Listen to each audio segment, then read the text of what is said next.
Alhamdulillah, wa salatu wa salam ala rasulillahi sallallahu alayhi wa sallam. Nous allons poursuivre par Allah subhanahu wa ta'ala avec le livre de jurisprudence Akhsar al-Mukhtasarat. Et nous avons déjà fini bi fadlillahi ta'ala avec Kitab al-Tahara wa qad ibtada'na fi Kitab as-Salat. On a commencé le livre, le chapitre de la prière. Non. شروط صحة الصلاة والمباحيث قال ستة لا يعني هناك باب قبل نعم شروط صحة الصلاة والمباحيث المتعلقة بها. Ici, l'auteur veut nous parler des conditions pour que la prière soit valide.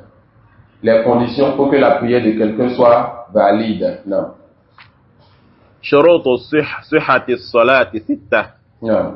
Donc, les conditions pour la validité de la prière sont au nombre de 6. Les conditions pour la validité de la prière sont au nombre de 6. Non. طهارة الحدث وتقدمت. Non.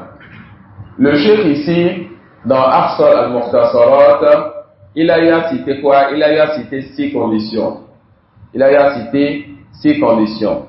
Et autre que lui en cite plus que cela, comme l'a fait Sahib al-Muntaha wa Sahib al-Iqna' quand ils ont eu à citer 9 conditions.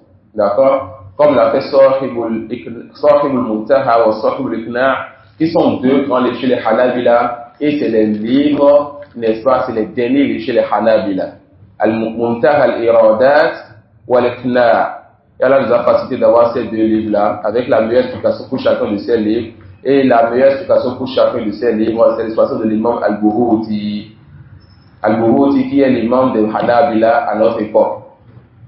Mansour, l'imam Al-Buhuti qui est l'imam de Hanabila à notre époque. Et Cheikh Ibn Taymiyyah, on rapporte de lui, certains de ses étudiants rapportent de lui que vers la fin de sa vie, il était en train de mémoriser Muntaha al-Iradat. Et quand on est Muntaha al-Iradat, ce n'est pas de petits livres comme Akhsar al-Mukhtasarat ou Zad Mustaq qui fait le double de ceci, non. Quand il était étudiant comme vous et moi, il avait déjà mémorisé le Zad Mustaqna comme l'a conseillé son chef. Et vers la fin de sa vie, il mémorisait le dernier livre chez les Hanabila qu'on appelle quoi? Muntaha al-Iradat. Parce que le Muntaha wal-Iqna' et al-Iqna' al-Buhuti, il a expliqué ça, il l'a appelé Kashaf al-Qina'. C'est un livre de plus d'une dizaine de volumes. Il a appelé ça Kashaf al-Qina'. Là-bas, ils ont cité 9 conditions et ils ont commencé par al-Islam wal-Aql wa-Tamyiz. D'accord? Quand ils ont cité les conditions, ils en ont cité 9. Ils ont commencé par al-Islam wal-Aql wa-Tamyiz. Et ces 3 choses-là, l'Islam, la raison et le discernement. Je reprends, ces 3 choses, l'Islam, la raison et le discernement sont une condition pour toutes les adorations sauf une seule. L'Islam, la raison et le discernement sont une condition pour toutes les adorations sauf le Hajj. Car pour le Hajj, on ne conditionne pas le discernement. Le Hajj, c'est pas un enfant qui n'a pas atteint l'âge de discernement est valide. D'accord? Et attention, ce n'est pas encore le Hajj obligatoire. Quand on a vu que le Hajj obligatoire doit être fait après la puberté, quand la personne elle est libre. Mais on n'a pas de caractère valide ici. Est-ce qu'Allah va accepter? On espère qu'Allah accepte de cette personne. Pour les autres adorations, quand la personne n'a pas l'âge de discernement, on dit que l'adoration aslan. Al-ibadat pour l'adoration. L'adoration n'est même pas valide. D'accord? L'adoration n'est même pas valide. C'est comme si la personne n'a pas fait d'adoration. Mais pour le Hajj, un enfant de 3 ou 4 ans peut faire le Hajj et on espère qu'Allah accepte son Hajj. C'est à son wali de faire l'ihram à sa place. D'accord? C'est au wali donc de faire l'ihram à la place de l'enfant et l'enfant va l'accompagner pour le rituel. Walhamdulillahi rabbil alamin. Non. ودخول الوقت. Les conditions, dit la première des conditions, taharatul hadathi wa taqaddamat. La purification, donc, le fait de se purifier du hadath. On a déjà vu ceci, n'est-ce pas? Ensuite, il dit, wa dukhulul waqt, l'entrée de l'heure. Donc, parmi les conditions de validité de la prière, le fait que la prière soit faite dans l'heure, le fait que l'heure soit entrée. Et maintenant, l'auteur va nous dire comment reconnaître, n'est-ce pas, les différents types d'heures. فوقت الظهر من الزوال حتى يتساوى منتصف وفاؤه سوى الظل الزوال. نعم. Il dit ووقت الظهر من الزوال حتى يتساوى منتصف وفاؤه سوى ظل الزوال. L'heure de la prière du jour, c'est quoi? Min az-zawal.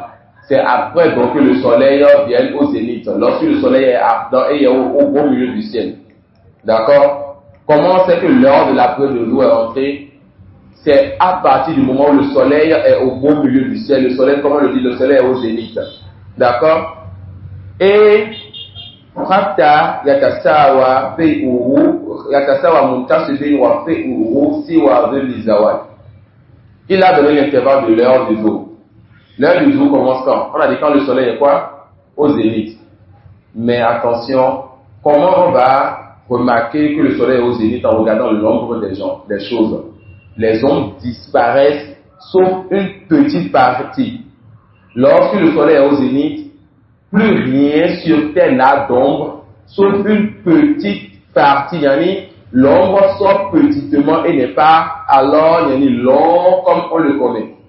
Lorsque le soleil est au zénith, l'ombre disparaît, sauf ce qu'on appelle l'ombre du zawal, l'ombre du zénith.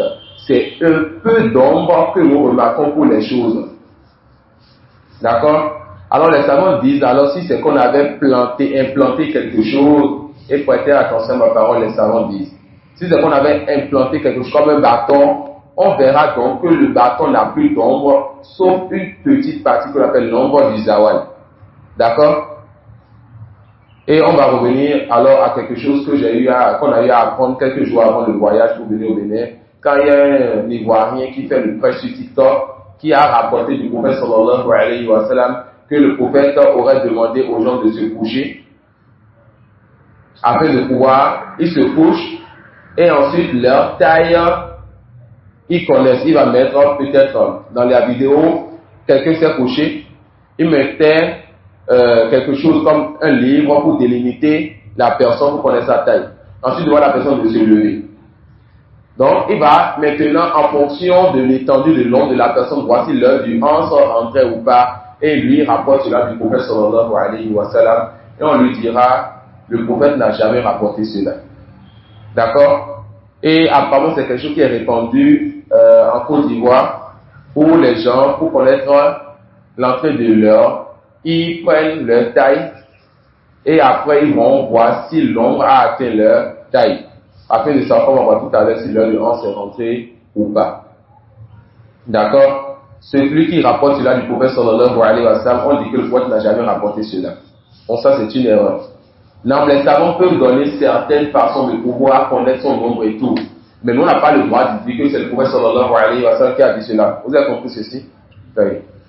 Donc, lorsque le soleil est au zénith, est-ce que l'ombre disparaît totalement? Non.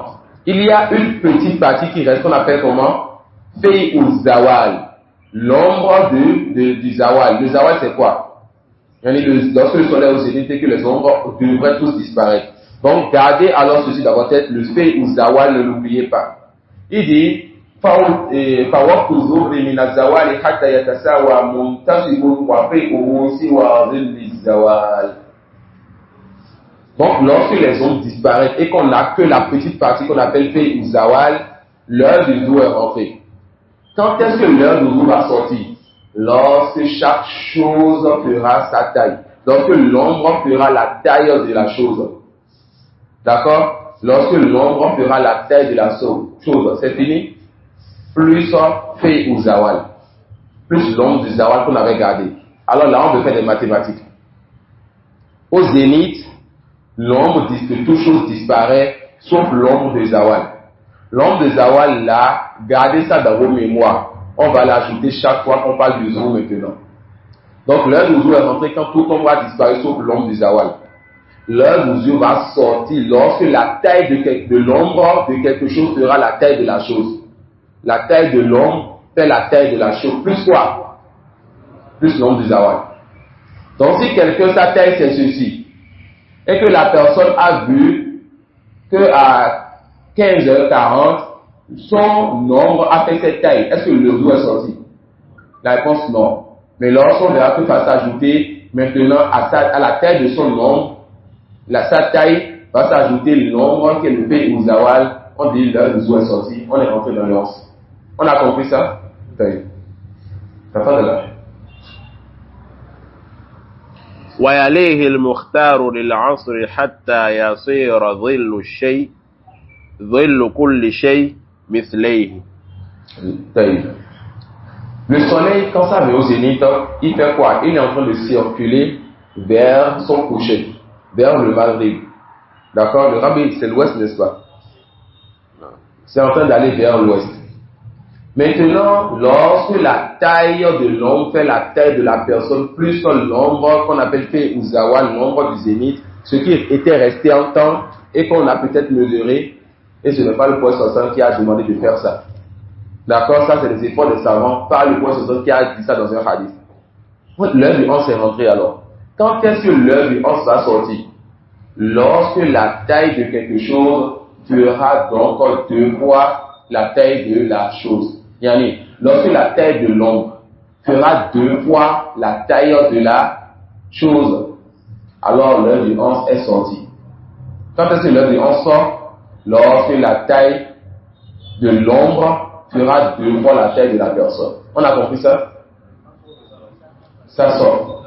Car l'heure du 11 est rentrée par la sortie de l'heure du jour. Quand est-ce que l'heure du jour est sortie?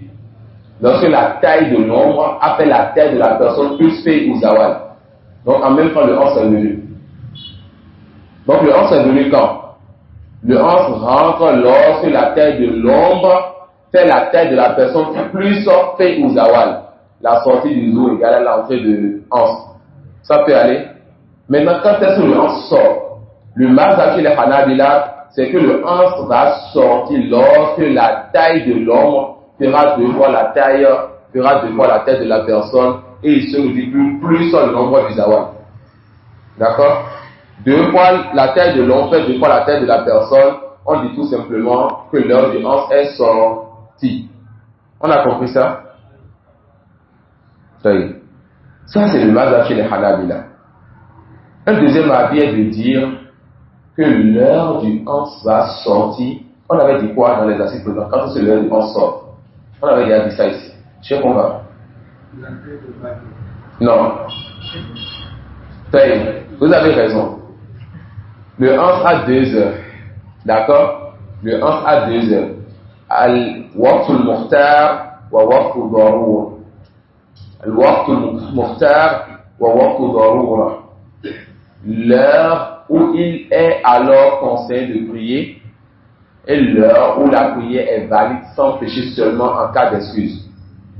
L'heure où il est alors conseillé de prier Waqtul Mukhtar et l'heure où la prière est quoi? L'heure où la prière est un péché. Yani la personne prie avec le péché. C'est quand il n'a pas d'excuse.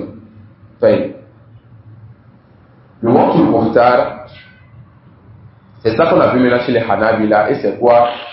C'est de l'entrée du jour jusqu'à ce que l'ombre de la chose fasse 2 fois l'ombre de la chose fasse 2 fois la taille de la chose. D'accord? Ça c'est le Waqtul Mukhtar qui s'est arrêté. Mais le deuxième avis c'est de dire que le Waqtul Mukhtar s'arrête plutôt lorsque le soleil devient jaune. D'accord? Le deuxième avis c'est de dire quoi? Que le Waqtul Mukhtar, ça c'est jusqu'à ce que le soleil devienne jaune. D'accord? Donc jusqu'à ce que le soleil devienne jaune, alors quand le soleil change de couleur, on dit tu as la permission de prier la prière du 11. On a compris ça? Il a 100 rotishams. Maintenant, Waqtul Darura. Et c'est quoi la spécificité de Waqtul Darura? C'est que la prière à ce temps-là, c'est Ada ala Qadar. C'est une prière qui est dans son temps. Ce n'est pas une prière que tu as repoussée hors de son temps. Ensuite, tu as le péché quand tu as repoussé jusqu'à ce moment-là sans excuse. D'accord? Et c'est quoi ce moment-là? Selon la première parole, c'est depuis que l'ombre de la chose passe 2 fois la taille de la chose jusqu'à ce que le soleil se lève. Et selon la deuxième parole, c'est depuis que le soleil jusqu'à ce que le soleil se couche. C'est depuis que l'ombre de la chose passe 2 fois la taille de la chose, d'accord, jusqu'à ce que le soleil se couche, ou bien depuis que le soleil ait changé de couleur et est tendu et le soleil devienne jaune, jusqu'à ce que le soleil se couche. On a compris les 2 heures pour le 11. Donc l'heure du jour, c'est depuis le zawal, plus on fait le zawal, l'ombre du zawal, jusqu'à ce que la taille de l'ombre fasse la même taille que la chose, plus encore le fait le zawal. Et l'heure du 11, c'est depuis ce moment-là, où la taille de l'ombre a fait la même taille que la chose, plus le fait le zawal, plus jusqu'à ce que la taille de l'ombre fasse 2 fois la taille de la chose. Ou, sur le deuxième avis, jusqu'à ce que le soleil devienne jaune. Ça, c'est le waqt et muhtar, là où il est permis de prier. Wa waqt darura, c'est lorsque le soleil se couche. Et celui qui repousse la prière. Entre le moment où son ombre a fait 2 fois sa taille, ou le moment où le soleil est devenu jaune, jusqu'à ce que le soleil se couche, sans exclure cette personne, sa prière est valide avec le péché. Ça peut aller. Sa prière est valide avec quoi? Avec le péché. La prière du jour et la prière du 11, il est conseillé de prier ça tôt. Sauf le jour, quand il fait très chaud. Le jour et le 11, il est conseillé de prier ça tôt, sauf le jour, quand il fait très chaud. Ou sauf les deux, lorsque chez les Hanabila, la personne cherche une condition qui n'est pas encore concrétisée et la personne espère concrétiser la condition avant la sortie de l'heure. Comme quoi? Comme celui qui cherche l'eau. Comme quoi encore? Non, quelqu'un qui n'est pas voyageur. Voilà, et qui espère que la vie donc soit utilisable avant la sortie de l'eau, de l'heure plutôt. On dit cette personne peut repousser légèrement sa prière. D'accord? Oui. D'accord, là. والضرورة إلى الغروب. Donc l'heure de Dorour, l'heure où la prière du 11 est valide avec le péché sans excuse est jusqu'au coucher du soleil. ويليه المغرب حتى يغيب الشفق الأحمر. Et le Maghrib est jusqu'à ce que l'heure du Maghrib commence par le coucher du soleil. L'heure du Maghrib commence par le coucher du soleil jusqu'à ce que le crépuscule rouge, n'est-ce pas, disparaisse. D'accord? Jusqu'à ce que cette lumière rouge dans le ciel disparaisse. Non. Et certains savants, c'est tout, les Hanabila, ils vont encore diviser l'heure du Maghrib en 2. Une heure où il est préférable de prier et une heure où il est permis de prier. On n'a pas dit Doroura ici. Une heure où il est préférable, donc recommandé de prier, une heure où il est permis de prier. Quant à la première heure, les Hanabila vous diront qu'il est préférable de prier le Maghrib avant que les étoiles ne sortent. Pour vous dire quoi? Qu'il faut se précipiter après le Maghrib. D'autres sont même allés loin, comme les Ahnaf ou autres. Lorsqu'on fait la zone de Maghrib, là où il faut prier, c'est le temps de faire les ablutions, de faire du raka. Donc quand tu repousses un peu, tu es sorti de l'heure que tu as voir, mais tu es sorti de l'heure du Maghrib. D'accord? Donc la prière de Maghrib, c'est l'une des prières qu'on précipite le plus. Chez les Hanabila, ils vont dire une heure qui est préférable et une heure qui est permise.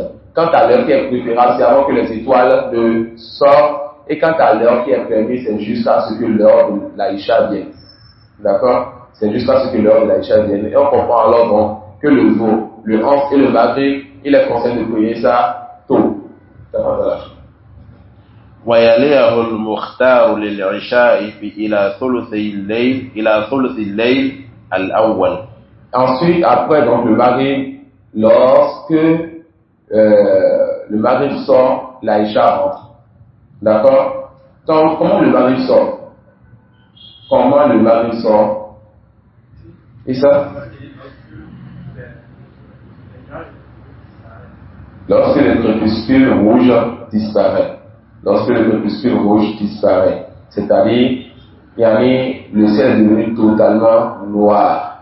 Ça peut aller. Alors l'Aïcha a commencé. Jusqu'à quand? L'Aïcha va poursuivre jusqu'à ce qu'on atteigne le tiers de la nuit.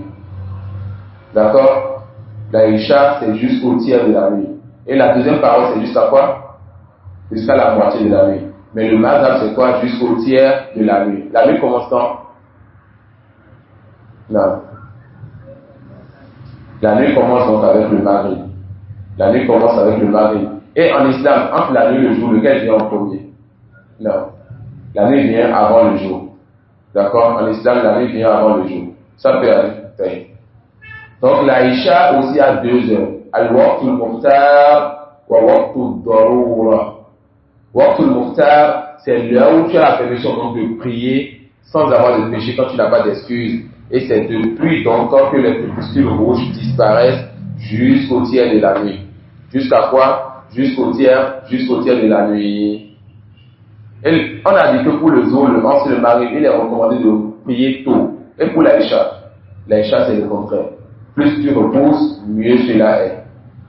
Mais pour les hommes, tu repousses si la jama'a de ta mosquée est aussi d'avis pour repousser.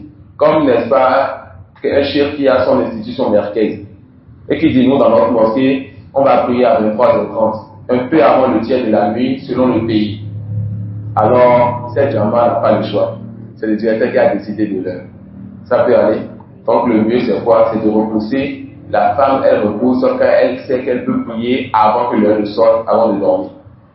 Et pour l'homme, il repousse si la jama'a de sa mosquée est d'avis de repousser. والضرورة إلى طلوع فجر ثاني. Non. Et l'heure d'Aroura, l'heure de contrainte pour l'Aïcha, l'heure où tu n'as pas le droit de prier l'Aïcha, si tu pries dans cette heure-là, tu as le péché si tu n'as pas d'excuse, c'est du tiers de la nuit selon cet avis, à partir du tiers de la nuit, ou bien l'autre à partir de la moitié de la nuit, jusqu'au Fajr, au sort des camps. Le Fajr, c'est 2.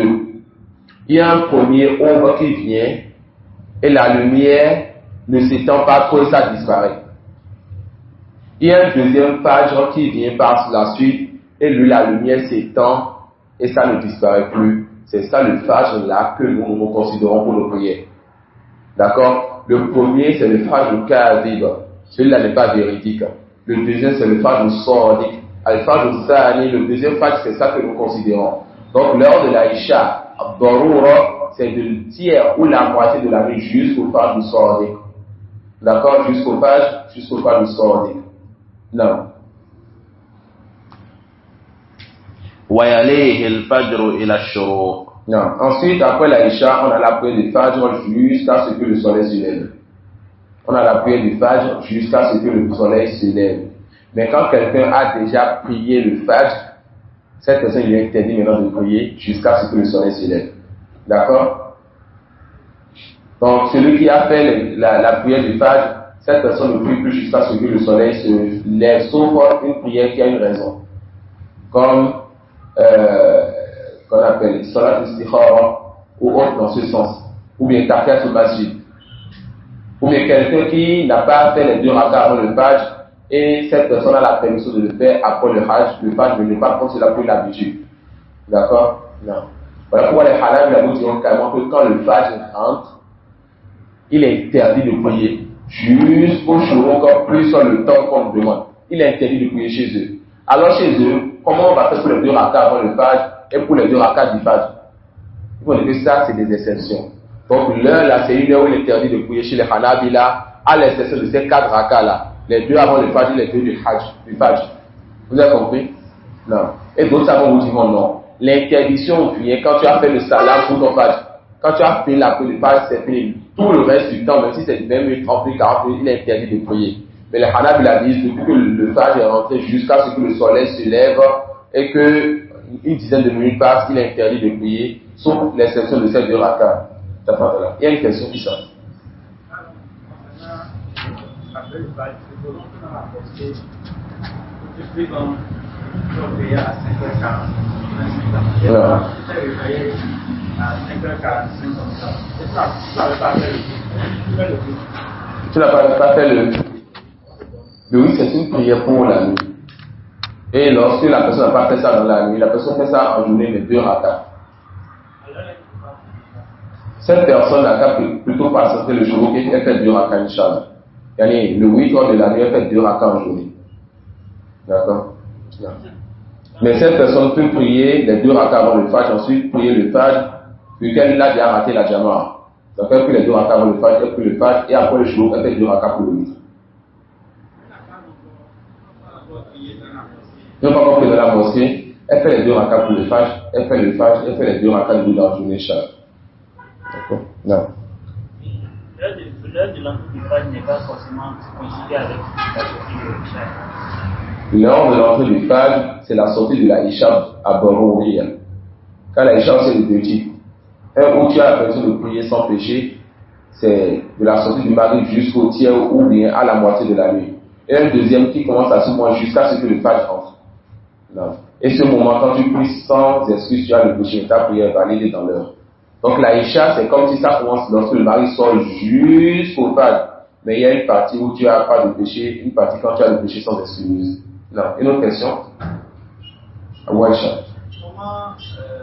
on arrive à déterminer le tiers et la moitié de la nuit commence au Maghrib et ça finit au Fajr. Donc vous allez donc regarder le temps, ensuite vous divisez par 3 ou par 2. Là. Une autre question? Quand vous savez. Avec l'explication, la personne qui comprend que je pense également à 2 ans. Non. Comment ça? La dernière fois, vous avez dit que la personne, lorsqu'ils sont fatigués, ils ne sont pas salés. Non. Vous avez également dit ça, c'est le contraire. Vous avez dit que la première phase, c'est le phase jusqu'à tout. Non. Donc là, ils comprennent 2 choses. C'est la même chose. L'heure où il est permis de prier le Fajr, c'est du sordi jusqu'au jour. Donc, celui qui prie jusqu'au pas du sordi au jour, c'est de 5h à 6h. Alors, on dit celui qui prie à 5h a prié dans l'heure. 5h05 a prié dans l'heure. 5h15 a prié dans l'heure. 5h45 a prié dans l'heure. 5h59, quand que la personne a le temps de faire la tête, on verra ça peut-être le temps est passé, on verra ça demain, Inch'Allah. Par quoi on a gagné la prière dans l'heure. On verra ça chez les Khabas, c'est technique entre les Khab. Celui qui a fait technique entre les Khab à 5h59 et quand il tire le technique en même temps, 6h, il a prié dans l'heure. D'accord, même s'il a fait quelque chose de dangereux. Ça peut aller. Donc, la prière est restée dans l'heure, n'est-ce pas? Et toutes ces prières, on ne va pas dire qu'il y a une waqt, Irtiya waqt, Dorora ici. Mais on dira, quand tu as prié, que ce soit au début, au milieu ou à la fin, il est interdit pour toi maintenant de prier ou prier après ça. D'accord? Voilà pourquoi certains savants disent carrément que c'est une heure que je donne 5 à 6 de série, où il est interdit de prier sauf le Fajr. Ça me permet. Oui. Inch'Allah, on va traiter sur ceci aujourd'hui et demain on va continuer avec comment on rattrape la prière obligatoire et peut-être se possibilité pour dire comment on gagne aussi une raka quand on rattrape la prière avec le reste des conditions. Wallahu a'lam. Wa subhanaka wa bihamdik ashhadu an la ilaha illa anta astaghfiruka wa atubu ilayk. Jazakumullahu khairan.